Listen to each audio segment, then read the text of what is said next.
Bonjour, bienvenue sur CNET. Cette semaine, on vous parle de smartphone. On va essayer de vous aider à choisir le bon modèle pour Noël, et c'est pas une mince affaire. On va faire ça en plusieurs temps, Alex et Benoît. On va parler d'abord en gros du matériel, et puis ensuite de ce qui coûte le plus cher finalement, tous les mois, les forfaits. Ce qui permet aussi de réduire la facture aussi. Ce qui permet de réduire la facture d'achat. Bon, on fait déjà un petit panorama des OS, Alex. Alors, donc les OS actuellement, donc on va juste... Je ne vais pas inonder de chiffres, juste on va rappeler un chiffre moi qui me paraît super important, c'est la part de marché d'Android, c'est 73% de part de marché sur le smartphone, 75% pardon, au niveau worldwide, donc au niveau mondial, en France c'est 60%, donc voilà, Android est plus que dominateur, c'est un peu normal vu le nombre de terminaux qu'il y a sous Android. En même temps, c'est logique. Si on fait simple, Android et iOS se partagent la majeure partie. 90% voilà. C'est du Android et du iOS, puisque tu as 15% de part de marché pour iOS. Et ensuite, tu as toujours BlackBerry qui est toujours là, mais on sent que ça s'effrite un petit peu. Ouais. Et puis Windows Phone qui est là carrément en embuscade. Donc voilà, là, la troisième place, l'alternative, elle va se jouer entre RIM et Windows Phone. Voilà. Si on doit faire très rapidement et succinctement, tu as fait super rapide, bravo. Les principales différences entre les OS, on va dire, entre en gros iOS, Android pour les deux plus gros, et ensuite Windows Phone qui se rapproche plus et BlackBerry. Ok, alors, donc attaquons les différences. Alors les différences, elles sont très tenues maintenant, faut être honnête, puisqu'ils s'observent tous et ils reprennent plus ou moins toutes les mêmes fonctionnalités. Tu as une logique de cloud chez les 3 ou les 4. Le cloud, on rappelle vite fait, c'est en gros ce qui permet de stocker en nuage automatiquement les photos. Et synchronisation. Voilà. Tu commences une note, par exemple, tu es sur le tribu Windows, tu commences une note sur ton ordinateur Windows 8, tu vois cette note apparaître sur ton téléphone Windows, ou même sur ton iOS ou Android d'ailleurs, puisque c'est SkyDrive. Mais c'est ça en fait, c'est synchronisation plus stockage de données. Les données partout. Exactement. Quel que soit le terminal, on va dire. Tout à fait. Et puis c'est aussi une logique de contenu. Tu as du contenu, donc de la musique, de la vidéo, etc. Donc sur toutes ces plateformes-là, tu retrouves vraiment tous ces éléments qui sont identiques. Ce qui va faire la différence, finalement, c'est l'interface. Donc là, c'est très personnel. Si tu préfères du iOS... C'est hyper subjectif. Ouais. Du iOS qui est peut-être plus intuitif. Bon, c'est personnel, c'est discutable. Android qui a fait beaucoup d'efforts en termes d'interface, je trouve. Après, tu as toujours des différences. Par exemple, iOS est toujours un peu fermé. C'est vrai que tu es obligé de passer par iTunes, ce que tu ne fais pas avec Android. En termes de différence, il y a un élément qui je trouve assez intéressant, c'est que quand tu as une mise à jour sur iOS, elle arrive tout de suite. Alors, pas forcément sur tous les terminaux, mais elle arrive très rapidement. Sur Android, ça met beaucoup de temps. Ça met beaucoup de temps, et c'est le cas qu'on a eu hier dans le forum et dans Facebook, où tu as des gens qui font des mises à jour un peu à l'arrache et qui se retrouvent complètement plantés. Bah oui. Alors moi, j'ajouterais une petite différence quand même sur les différents OS, c'est la disponibilité en appli sur les markets.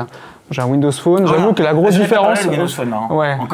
J'en ai pas parlé, t'as bien vu, j'ai fait une distinction. Oui, c'est sûr. Hein. Autant sur iOS et sur Android, c'est bien fourni, on a plein de choses. Sur Windows Phone, ça manque encore un petit peu. Et je trouve que là, c'est un critère de différenciation. Alors, justement, on va le faire, on va justement en parler, mais en allant directement sur le matériel, enfin sur les terminaux, parce que c'est quand même ça qui intéresse le plus. Aujourd'hui, si on doit faire un peu un panorama des choses les plus intéressantes sur tous ces OS, Alex, qu'est-ce que tu vois? Alors, on va prendre le top vente. Hein. Tous les mois, sur CNET, on fait le top vente. Donc, on isole les smartphones les plus vendus. Logiquement, tu as Samsung qui est devant. C'est normal. Ils ont des terminaux sur tous les formats. On prévoit combien? 60 millions de smartphones vendus, enfin, ça commence à être... Écoute, c'est le premier vendeur de smartphones, Samsung. Ils ont 33% de part de marché. Ils ont surtout la plus grande progression. En un an, ils ont fait plus 172%. C'est hallucinant. Donc, sur du Android, tu as évidemment le S3, qui est le smartphone le plus vendu dans le monde. En tout cas, là, les derniers chiffres. Qui est une belle bête. Qui est une belle bête. L'iPhone 5 n'était pas encore sorti, donc voilà, c'est à mettre un petit peu à mettre un bémol. Tu as sur du plus gros, donc là, c'est du 4-8 pouces. Oui. Là, tu as encore plus gros. Tu as du 5-3 pouces. Donc, ça, tu téléphones pas avec. C'est le Galaxy Note. Galaxy Note 2 qui marche très très fort. Il marche très fort parce que tu as un terminal qui est différent. avec ce stylet.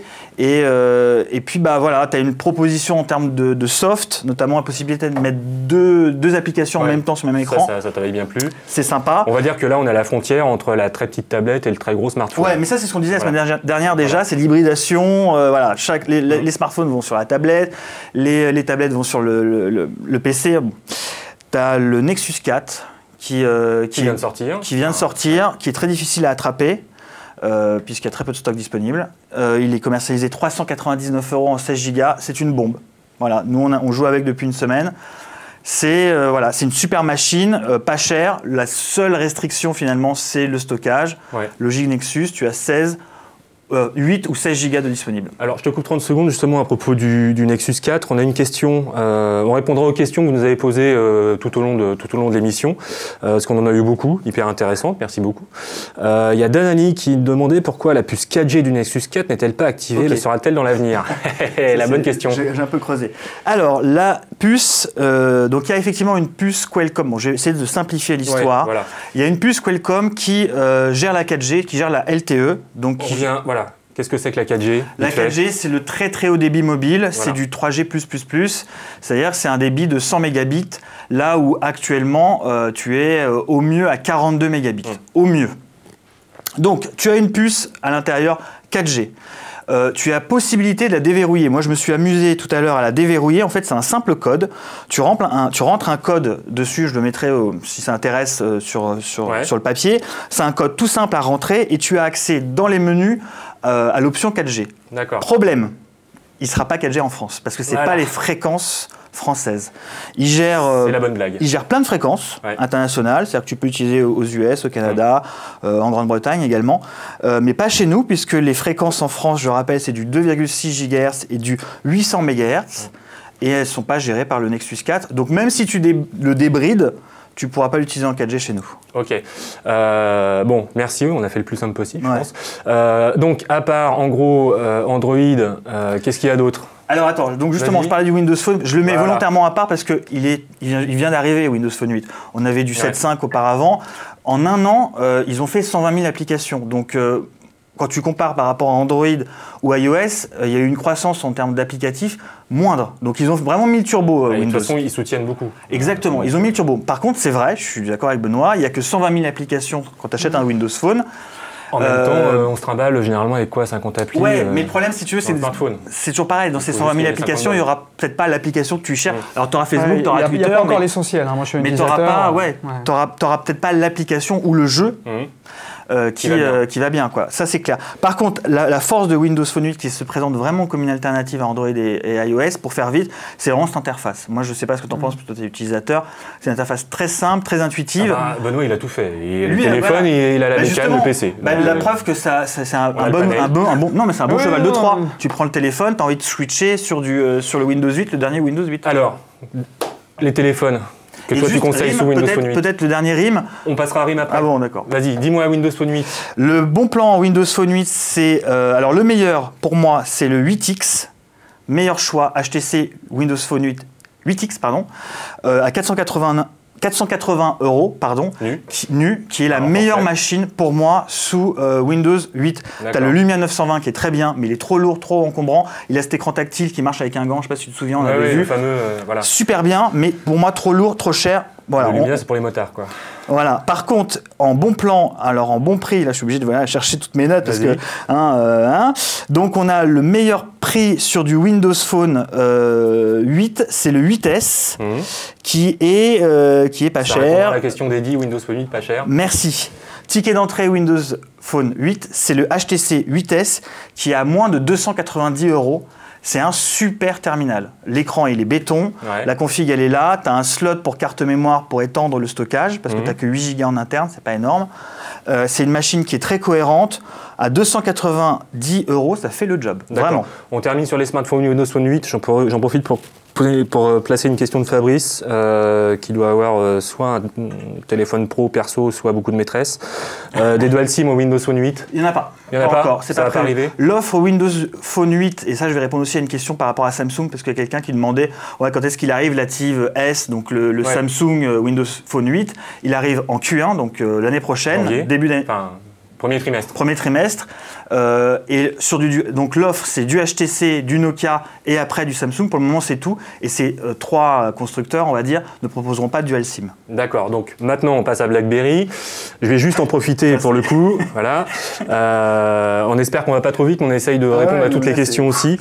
La bonne question, donc si on veut sortir des 2 grands acteurs du marché, iOS, Android, faut-il créer des Noël pour Windows Phone 8 avec ses erreurs de jeunesse? Est-ce qu'il y en a à part le problème des applis? Bon, oui, si, il y a des erreurs de jeunesse, bien sûr. Tu as toujours des problèmes avec Windows Phone 8, notamment ce clavier, moi je trouve, qui est étriqué quand tu le mets en mode portrait, mode paysage, pardon. Ou attendre vers le nouveau BlackBerry 10 qui semble prometteur. Alors, il a raison. On passe à BlackBerry. Comment il s'appelle? Kevin 133. Bon, écoute, Kevin 133, BlackBerry, on a joué avec, le bébé OS 10, on a joué avec. On a fait une vidéo sur CNET, d'ailleurs, je vous invite à la regarder parce qu'elle est très complète.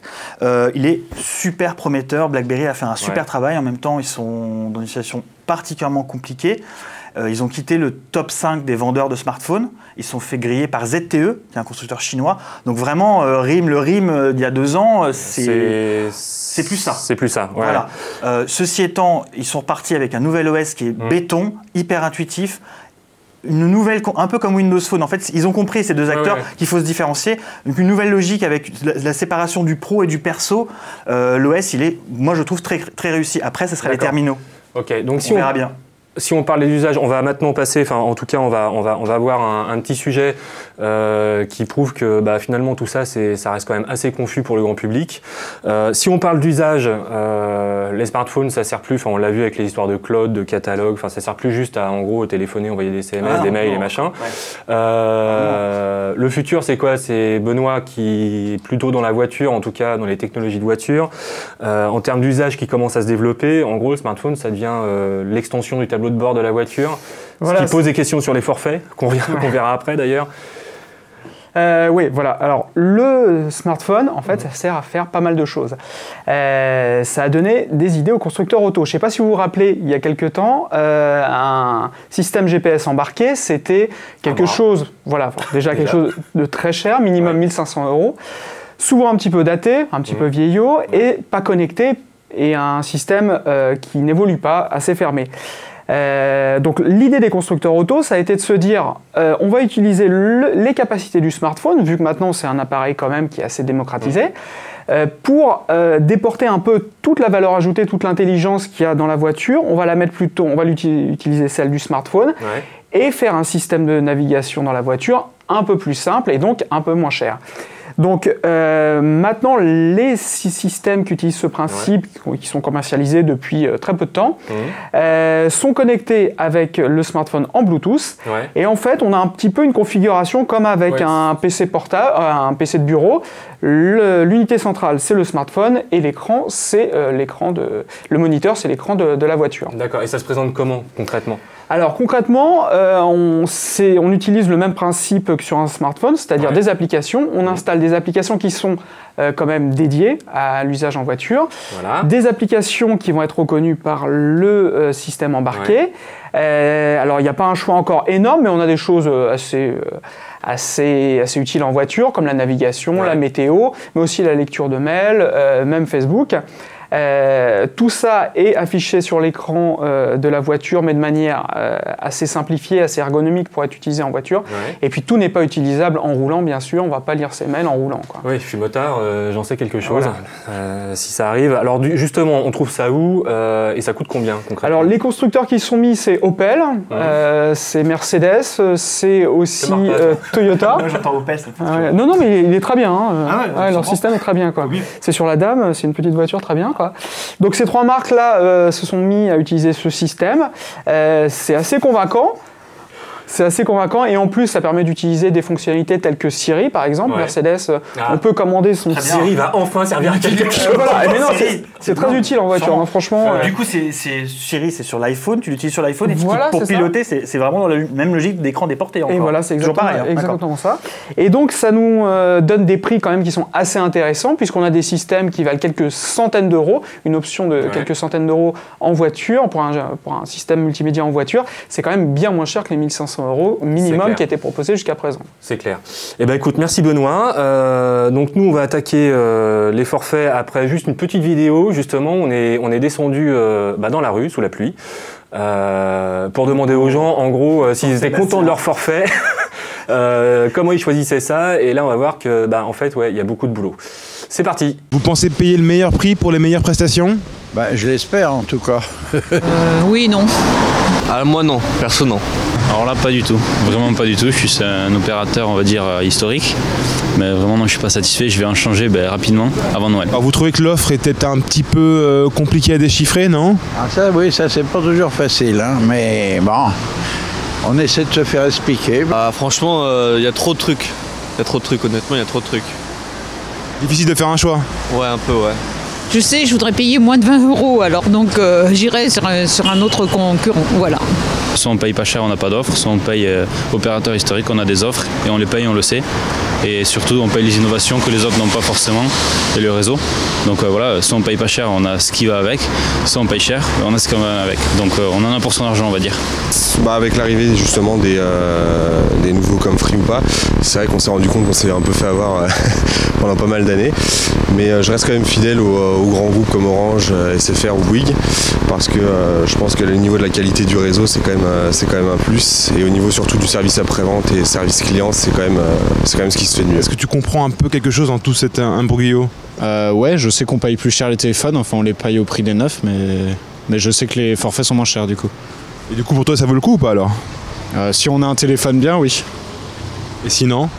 Sinon, si on a de l'argent aussi, mais il faut avoir l'argent et ça, on n'a pas forcément. Donc, dans un sens, c'est positif, mais dans l'autre, non. Je pense que, en tout cas, ça a mis à plat un monopole des trois grandes marques. Donc, c'est bien de remettre un peu les choses au même niveau et puis de voir de nouveaux concurrents. C'est pas plus mal pour le marché français de la téléphonie, en tout cas. Alors, bienvenue Seb. T'as eu le temps de sécher, parce que c'est toi qui es sorti sous la pluie. Voilà. Bienvenue.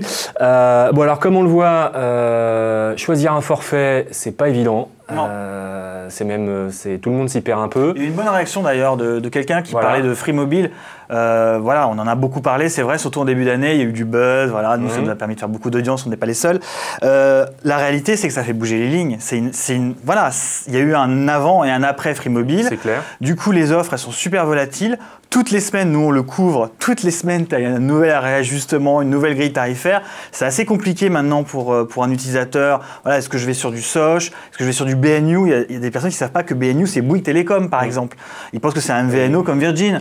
Bon, voilà, ça mérite. Sur les marques, confusion sur les offres, confusion sur les services, confusion sur la qualité, voilà. Et sur la services, qualité, énormément. Et du débit, ouais. Alors, concrètement, la bonne question à laquelle il est quasiment impossible de répondre, on va quand même essayer. Comment choisir un forfait? On va pas dire lequel choisir parce que la question elle est infinie, mais au moins qu'est-ce qu'on doit regarder? Alors, je donnerai une petite indication enfin, les offres béton actuellement, mais comment on choisit un forfait? Alors déjà, maintenant, la donne elle a changé puisque tu as des opérateurs classiques, SFR, Bouygues, Orange, qui proposent des marques, c'est pas des MVNO, hein, qui proposent leurs marques sans engagement et low cost, on va dire. Donc c'est Soch, BNU et Red. Okay. Donc dans tous les cas, quand tu prends ces offres-là ou même une offre classique, il faut que tu compares 12 mois, 24 mois, la période d'engagement, le forfait, qu'est-ce qu'il t'offre comme prestation, et le prix du mobile. Donc tu calcules ton prix de ton mobile s'il est subventionné ou pas, tu calcules tes 12 ou 24 mensualités, ce que t'offre ton forfait, et tu fais une assiette globale sur 2 ans ou 1 an, peu importe, et tu compares après avec cette assiette. Voilà.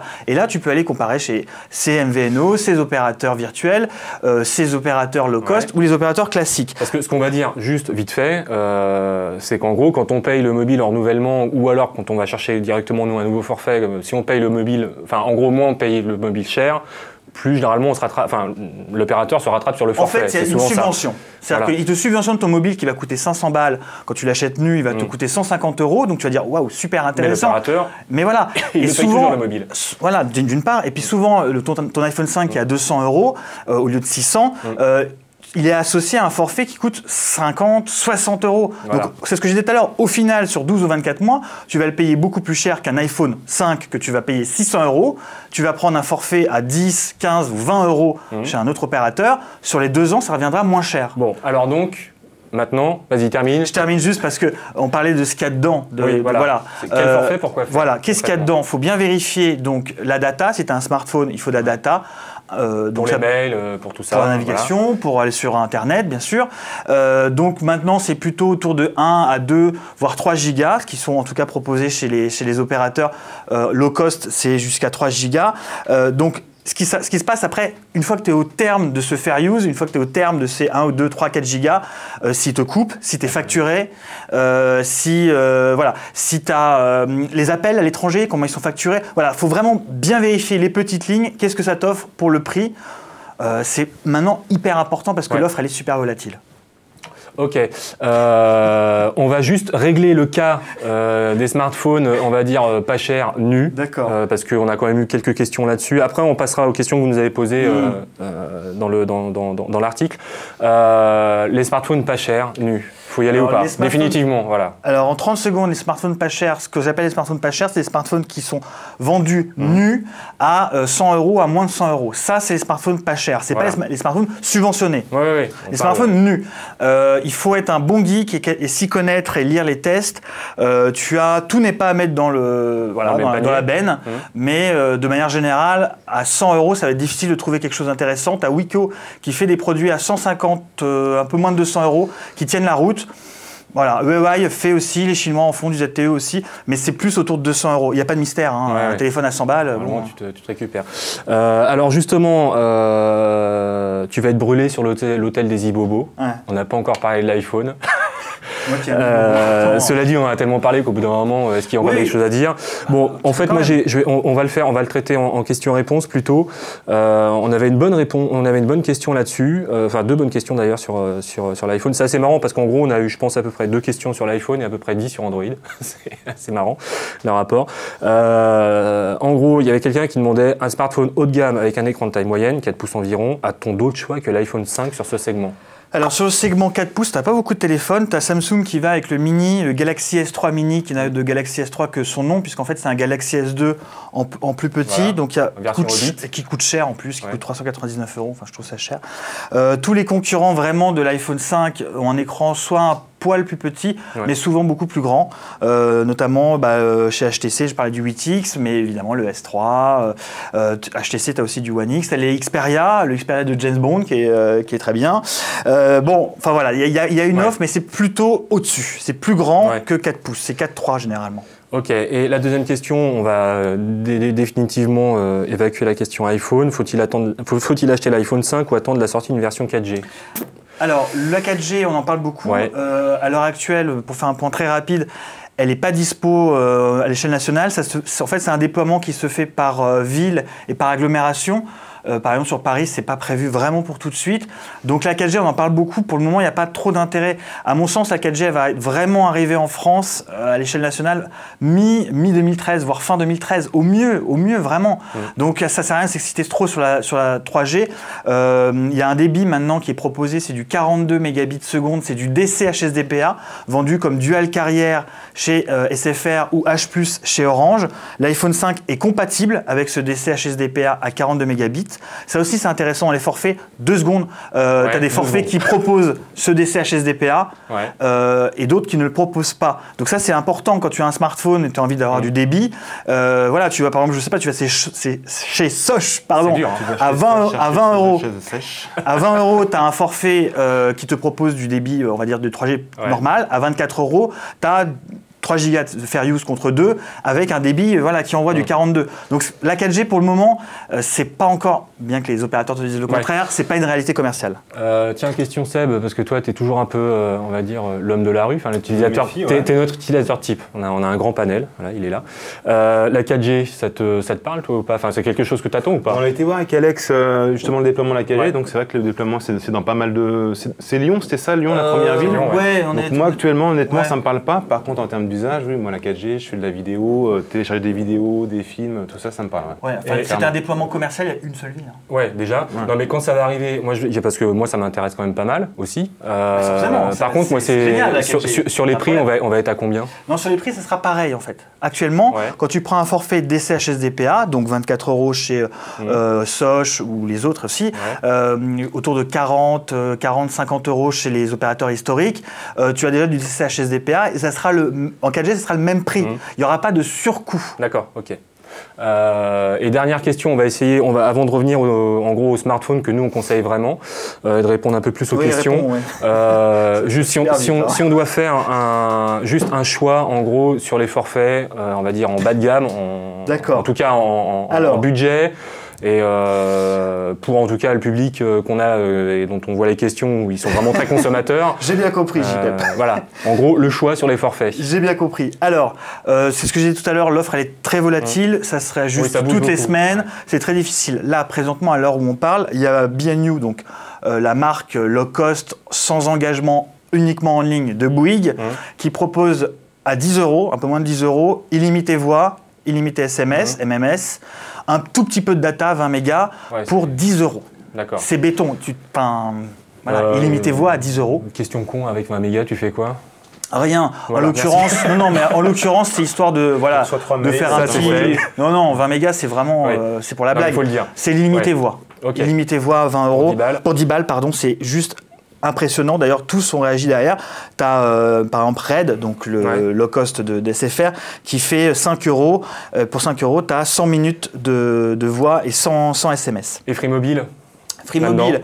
Alors, Free Mobile, si tu es un abonné Free, l'offre elle est toujours canon parce que ça coûte 16 €, illimité voix, illimité sur certaines destinations à l'étranger, ce que propose aussi c'est Soch, B&U et Red, 3 Go de fair use.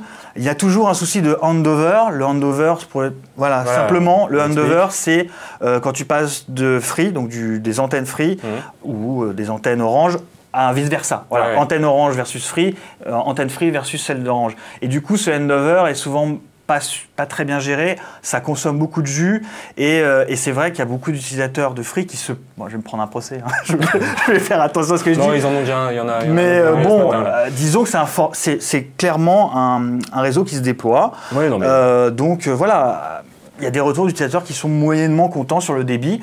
Voilà, c'est une réalité. Maintenant, encore une fois, moi, je ne jette pas la pierre, il se déploie. Hein. Tu n'auras pas de procès, c'est bon. J'aurai pas de procès. Non, mais j'ai peur depuis un moment, parce qu'on y allait quand même sur Free Mobile, du moins.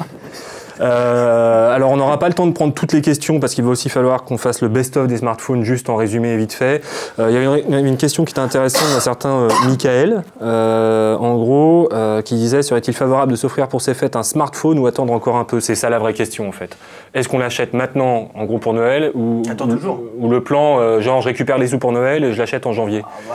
Il n'y aura pas d'offre spécifique en janvier, tu auras des nouveaux terminaux qui vont arriver en mars.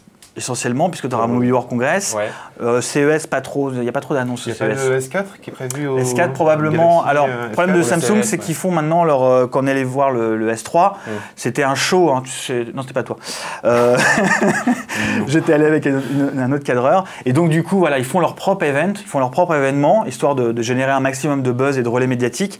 Donc, ça sera, à mon sens, pas forcément au Mobile World Congress, mais peut-être dans le mois de mars, donc peu de temps après. Ok. Pas de mots sur BlackBerry versus Curve versus l'autre, non? Tu veux y répondre à ça? Non, mais je sais pas. Si. Moi, il y avait quelqu'un qui nous demandait en gros la différence. Il y a beaucoup de questions sur BlackBerry et le Curve 9320 et 9380 pour les puristes du BlackBerry. Juste voilà, un mot sur BlackBerry quand même parce que voilà, ils sont pas morts. Un mot, voilà. Tout ressemble à ça. C'est le même form factor. Tout le monde fait du tactile. Au moins RIM. Il conserve un form factor différent avec un clavier mécanique et parfois un écran tactile ici. Voilà, tout se ressemble au niveau smartphone, je trouve. Avant, tu avais des claviers coulissants, enfin, tu avais d'autres choses. Eux, au moins, il y a encore ce côté physique et mécanique au niveau du clavier. Quelqu'un voulait un 9380, je le déconseille, c'est le tactile. Donc, n'y allez pas. Sur Android, il y a beaucoup mieux, notamment le Sony Xperia Ray, qui est à 190 €, beaucoup mieux. Et si vous voulez la même chose que ça, donc un clavier mécanique, ne prenez pas le 9320, mais plutôt, là on est technique, le 9360 qui coûte 50 € de plus, mais au moins tu as un meilleur écran, une bête d'autonomie, un bon clavier, une meilleure machine. Bon alors pour ceux qui nous regardent, voilà, ça c'est un mot d'Alexandre Billot. Bienvenue dans la vie. Il y a plein de questions. Attends, non, mais c'est normal. Dernière question. Dernière question parce qu'elle est assez emblématique. En gros, quelqu'un qui nous dit voilà, c'est assez classique. Hein, quelqu'un qui a un vieux tank, un 3GS comme ça, depuis un bon moment, la batterie commence à donner des signes de fatigue. Enfin bon, bref, le truc il est en train de crever et il hésite. Alors voilà, en gros, un Razr HD de chez Motorola, un S3, un Nexus 4. Moi, je sais que, perso, je vais juste m'étendre un peu sur le sujet. J'ai ça. Le seul truc que je rachèterai pas chez Apple, c'est un iPhone. En tout cas, un 5. Donc clairement, si on veut pas aller sur un iPhone nu, parce que ça coûte quand même une blinde, et que enfin voilà, 1000 balles dans un ordinateur. Non, mais 1000 balles dans un ordinateur, je veux bien. 700 balles dans un smartphone, moi, ça commence un peu à me piquer. Non, si tu veux un truc bien, c'est plus de 600. Bon, bref, hormis iPhone, pour quelqu'un voilà, qui a l'habitude d'un 3GS, qu'est-ce que tu conseilles? Alors, c'est l'habitude d'un 3GS. Et là, en gros, je te demande le best-of. Définitif. Ok, bah si sur iOS, donc si en plus il est habitué à iOS, ça va être difficile de lui conseiller un Android. Le best-of sur iOS, c'est simple, c'est 4S ou 5. 4S est beaucoup plus attractif en termes de prix. Sur Android, on a, je l'ai dit tout à l'heure, on a du S3 qui est très compétent, qui est voilà, cohérent, tout ce que tu veux. Tu as le One X qui est encore très bien. Un téléphone qui est sorti d'HTC, voilà, qui est sorti il y a quelques temps, donc du coup le prix est beaucoup plus intéressant. Tu as le Xperia T, c'est ce que je parlais tout à l'heure, celui dont je parlais tout à l'heure, c'est le smartphone de James Bond, hein, voilà, on voit la pub à la télé. Et tu as ce Nexus 4, et ce Nexus 4, c'est moi mon coup de cœur. Si tu comptes pas mettre trop de contenu là-dedans, parce qu'il n'y a que 8 ou 16 gigas, c'est l'excellente machine. Il y a juste l'écran, je trouve qu'il est un peu terne, mais sinon c'est une très très bonne machine. Pas cher, à 399 €. Franchement, c'est honnête. Sur Windows Phone 8X, je l'ai déjà dit, le HTC 8X, c'est le meilleur pour moi. Sur RIM, on attend, ou alors on achète du pas cher comme ça. Mais moi, je conseille plutôt d'attendre parce qu'il y a une nouvelle OS qui va arriver. D'accord. Voilà, on a fait le tour. Hein. Ok. Dernière question. Là, c'est pas une question d'électeur, mais parce qu'on le voit en gros avec les bons plans de Noël. En gros, est-ce que le plan, je me fais arracher la tête sur un forfait pour avoir un S3, ou alors changer le forfait pour avoir un forfait moins cher et acheter un S2 dont le prix commence à être franchement canon, ça peut être le bon plan. Ça peut être le bon plan. Il faut savoir que nous, on va suivre les bons plans pour Noël, principalement sur la mobilité, parce que là, ça commence à déboîter pas mal. Si on n'a pas besoin d'un truc hyper nouveau, est-ce que ça peut être ça, le vrai bon plan pour Noël? Un S2 ou un 4S, très honnêtement, c'est comme la tablette, l'iPad 2, c'est des machines qui sont sorties il y a quelques temps, mais qui sont loin d'être obsolètes. Voilà. Et c'est pour moi le meilleur plan, quoi. Clairement, en termes de prix, en termes de performance. C'est évident. Bon, bah écoutez, j'espère qu'on vous a en tout cas donné des pistes. On en a filé beaucoup. On a essayé de résumer. C'est dur. Hein. C'est dur. Non, mais merci Alex. C'est dur. Et ben nous, on va passer à la semaine connectée de Seb. Allez, c'est parti.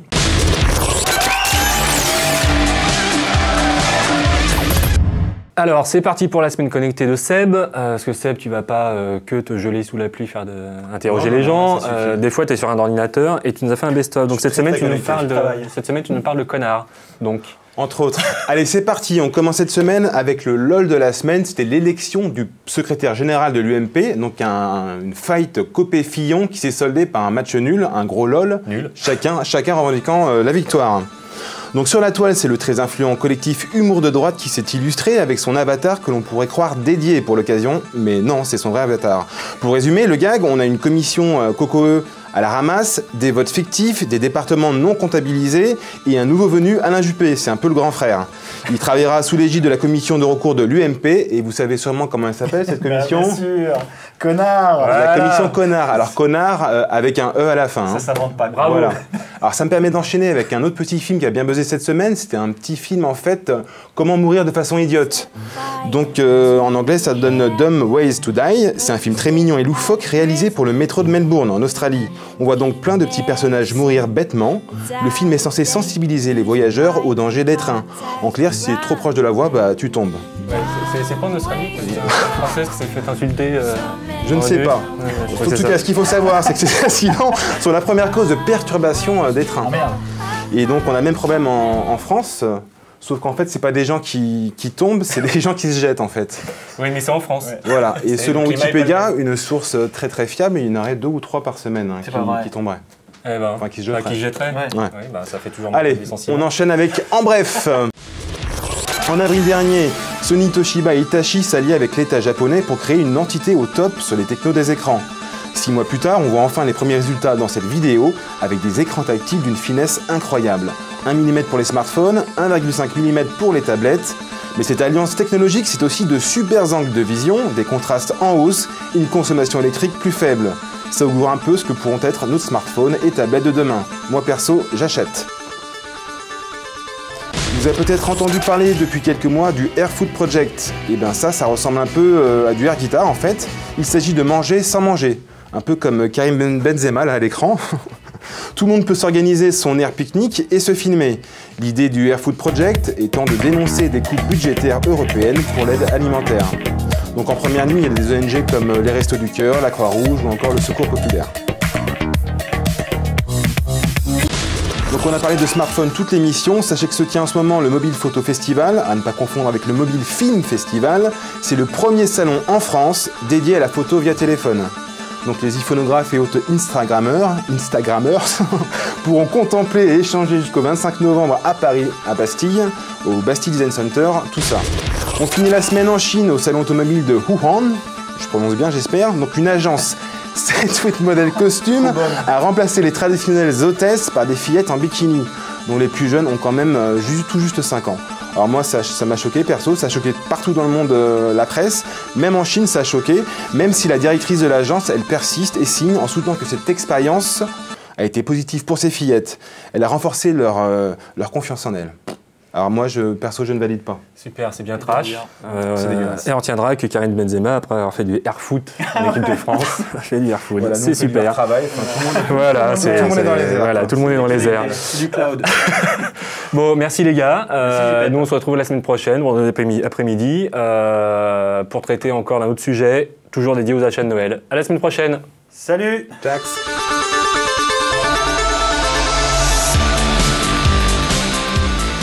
En vidéo également sur Dailymotion YouTube et en podcast iTunes. Retrouvez-nous sur Facebook /CNET France et sur Twitter @CNET France.